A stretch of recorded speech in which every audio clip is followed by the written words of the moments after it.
Wakati mwingine kuwasikiliza sana wapinzani hawa kuna kuwa na shida.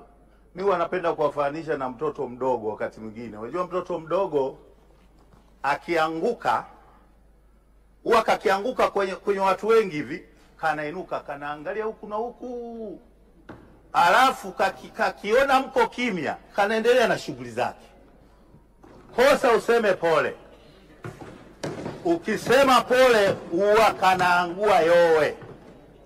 Ndio sawa na wenzetu, kila wanalotimiziwa na Mheshimiwa Rais wanalalamika, jamani atuendi hata Ikulu, wanakaribishwa mpaka chai. Wengine wako sijui wamefungiwa wapi saizi, walionwa hata walipokuwa wagonjwa, lakini wao wanapenda kelele tu, na ukipea attention tu tayari wanapiga kelele kama yule mtoto mdogo. Na attention yao mojawapo saizi ndio hiyo, wanaenda mpaka bunge la Ulaya na kwingine. Sisi kwetu kumetulia, hao wanapenda kelele, tusiwasikilize, na mama endelee kukaa kimya. Naunga mkono hoja. Asante sana mheshimiwa.